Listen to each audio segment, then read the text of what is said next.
Afternoon students. आपने कभी ना कभी अपनी मम्मी से, अपनी दादी माँ से और अपनी नानी माँ से कहानी ज़रूर सुनी होगी, सुनी है ना। तो आज हम देखेंगे कि कहानी लिखने से पहले हमें किन किन चीज़ों को ध्यान में रखना चाहिए। ठीक है, तो सबसे पहले जो ध्यान देने योग्य बात है वो है कहानी का शीर्षक। आप जब भी कहानी लिखेंगे तो उसका पहले उस कहानी का शीर्षक लिखना बहुत ज़रूरी है। दूसरी बात, शीर्षक छोटा और आकर्षक होना चाहिए। ठीक है, उसके बाद जब हम कहानी लिखते हैं वो कहानी 60 से 70 शब्दों से ज़्यादा अधिक नहीं होनी चाहिए या ज़्यादा से ज़्यादा 100 शब्दों में कहानी होनी चाहिए। ठीक है, कहानी ना तो बहुत बड़ी हो और ना ही बहुत छोटी होनी चाहिए। कहानी की भाषा सहज, सरल और रोचक होनी चाहिए ताकि जो भी कहानी पढ़ रहा है उसको उस कहानी में रुचि पैदा हो। ठीक है, तो जो भी आप कहानी सुनाएं तो वो सुनने वाले की उसमें रुचि और बढ़े कि आगे इस कहानी में क्या होगा। ठीक है, उसके बाद है संकेत बिंदु।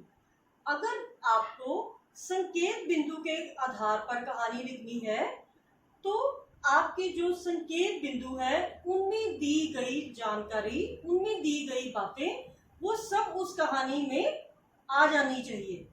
ठीक है, उसके बाद सबसे आखिर में आपने लिखना है कि आपको उस कहानी से क्या शिक्षा मिलती है। ठीक है, हम जब कोई भी कहानी सुनते हैं तो हमें एक बात में उस कहानी से कुछ ना कुछ सीख जरूर मिलती है, उसको हम बोलते हैं शिक्षा। तो कहानी के अंत में शिक्षा लिखनी भी बहुत जरूरी है। ठीक है, आपको ये समझ आ गया। कहानी का शीर्षक होना चाहिए, कहानी ना ज्यादा लंबी ना ज्यादा छोटी होनी चाहिए, कहानी की भाषा सरल, सहज और रोचक होनी चाहिए। संकेत बिंदु के आधार पर अगर आप कहानी लिखते हैं तो वो संकेत बिंदु में दी गई बातें कहानी के अंदर जरूर आ जानी चाहिए। और कहानी लिखते वक्त जहां जरूरत पड़े वहां आप विराम चिन्हों का प्रयोग भी करेंगे। ठीक है, जैसे जहां पूर्ण विराम लगाना है वहां आप पूर्ण विराम लगाएंगे। ठीक है, और अंत में उस कहानी से हमें क्या शिक्षा मिलती है ये लिखना भी बहुत अनिवार्य है। तो चलिए शुरू करते हैं कि कहानी संकेत बिंदु के आधार पर कैसे लिखी जाती है।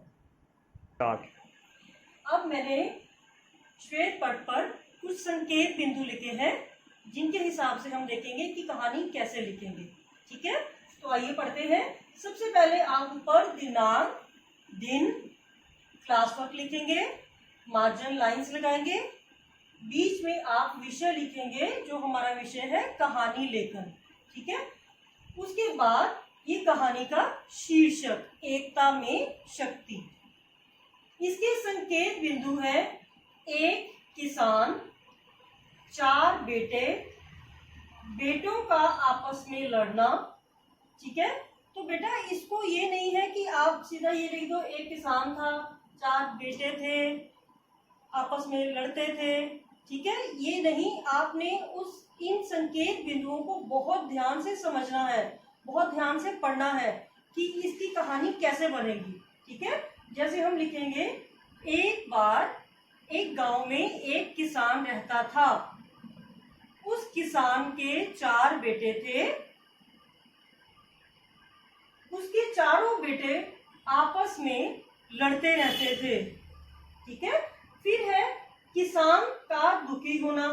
अब बेटे जब आपस में लड़ते रहते थे तो उनको देखकर जो किसान था वो बहुत दुखी रहता था। किसान का बीमार होना, तो दुखी होने के कारण धीरे धीरे किसान बीमार रहने लगा। ठीक है, फिर है बेटों को बुलाना। फिर एक बार किसान ने क्या सोचा कि मैं अपने चारों बेटों को अपने पास बुलाता हूँ, तो उसने चारों बेटों को अपने पास बुलाया। लकड़ी का गट्ठर, उसने अपने चारों बेटों को लकड़ी का एक गट्ठर दिया और उनको बोला कि तुम इस लकड़ी के गट्ठर को तोड़ दो। तो बेटों का ना तोड़ पाना, तो बेटों से वो लकड़ी का गट्ठर, क्योंकि लकड़ी का गट्ठर क्या होता है, जिसमें बहुत सारी लकड़ियां आपस में बंधी होती हैं, उनको इकट्ठा करके बांधा होता है। तो वो उसके चारों बेटे उस लकड़ी के गट्ठर को नहीं तोड़ पाए। फिर किसान ने एक एक लकड़ी को तोड़ना। तो किसान ने फिर अपने चारों बेटों को बोला कि अब तुम इस गट्ठर में से एक एक लकड़ी निकालो और उसको तोड़ो, ठीक है। लकड़ी टूट जाना।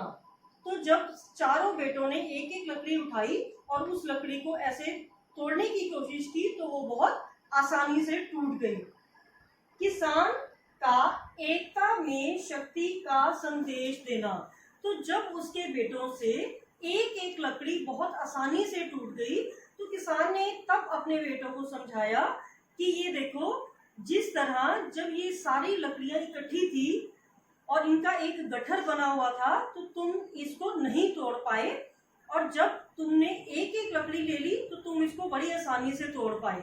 इसी तरह जब तुम हर समय लड़ाई झगड़ा करते रहते हो तो तुमको कोई भी आसानी से अलग कर देगा, ठीक है। तो जब तक तुम चारों मिलकर रहोगे, जैसे बेटा जैसे हमारा ये हाथ है ना, ये जो पांचों उंगलियां हैं हमारी, तो हम एक उंगली उतना काम नहीं कर पाती, जब ये सारी मिलकर एक मुट्ठी बन जाती है तो इसमें शक्ति आ जाती है, ठीक है। तो इसी तरह किसान ने अपने बेटों को समझाया कि जब तुम सब मिलकर रहोगे तो तुम्हारा कोई कुछ भी नहीं बिगाड़ पाएगा। तो इससे हमें क्या शिक्षा मिली कि एकता में ही शक्ति है, हमें मिलजुल कर रहना चाहिए, ठीक है। तो बेटा अब आपको समझ आ गया कि कहानी किस तरह से लिखते हैं, और ऐसे संकेत बिंदुओं को ध्यान से पढ़ के कहानी लिखनी होती है। जो जो चीजें इन संकेत बिंदुओं में दी गई है वो आपकी कहानी के अंदर जरूर आ जानी चाहिए। तो मुझे उम्मीद है कि अब आपको अच्छी तरह से समझ आ गया होगा कि कहानी लेखन क्या होता है और कहानी लिखते टाइम हमें क्या क्या चीजें ध्यान में रखनी चाहिए, ठीक है।